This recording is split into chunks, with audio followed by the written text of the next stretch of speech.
তৃণমূলের মতো একটা চরম দুর্নীতিগ্রস্ত দল এতটা খারাপ কাজ করেও এতগুলো আসন পেয়ে গেল আর আমরা একটিও আসন পেলাম না।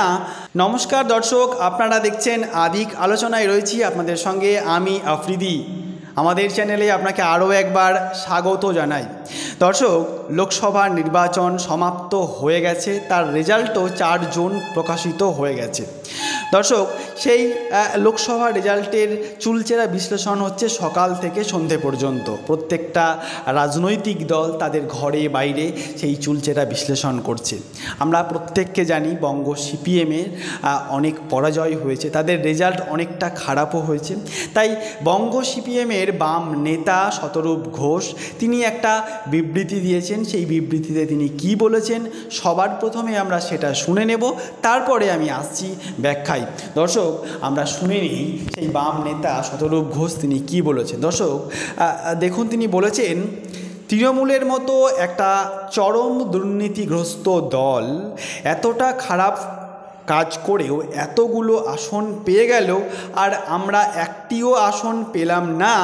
আমার স্বীকার করতে কোনো দ্বিধা নেই, এটা আমাদের চূড়ান্ত ব্যর্থতা।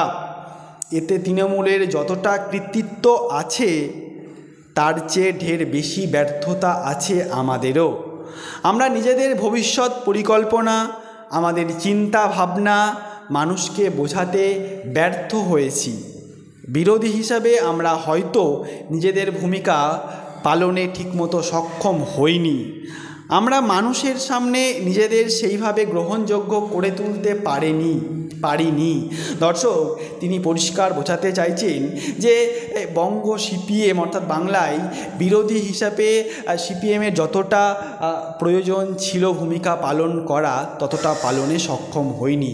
এটা ঠিক দর্শক, 2011 সালের পর থেকে এমন কোনো বৃহত্তম আন্দোলন আমরা দেখিনি যে বামপন্থীরা সেই আন্দোলনটা পরিচালনা করেছে এবং রাজ্যের বৃহৎ অংশের মানুষ সেই আন্দোলনকে সমর্থন করেছে। এটা ঠিক। রাজনীতিতে শর্টকাট বলে কিছু নেই, গণ আন্দোলনটাই সবথেকে ভালো পথ। আর এই গণ আন্দোলনের কোনো বিকল্প হতে পারে না, গণ আন্দোলন কিন্তু চালিয়ে যেতে হবে। আর গোটা রাজ্য জুড়ে বামপন্থীদের সেই গণ আন্দোলনটা কিন্তু কোথাও ছোটোখাটো, একটা বৃহত্তম অংশ নিয়ে আন্দোলন কিন্তু আমাদের চোখে পড়ে না। তাই সেই বৃহত্তম আন্দোলনে কিন্তু ঝাঁপিয়ে পড়তে হবে। অনেক বামপন্থী নেতাকে শুধু আমরা দেখছি যে টিভি চ্যানেলে বসে সাংবাদিকদের বাইট দিতে। আমি মনে করি সেই নেতাদেরকে টিভি চ্যানেলে বসে বাইট দেওয়ার থেকে দিনের কতটা সময় বুথ সংগঠনে সময় দিচ্ছে সেটা ডায়েরিতে নোট করা উচিত। কারণ বুথ সংগঠন যতদিন না মজবুত হবে, অন্তত যতই লক্ষ লক্ষ মানুষ নিয়ে ব্রিগেড করুক, তারা ক্ষমতায় আসতে পারবে না।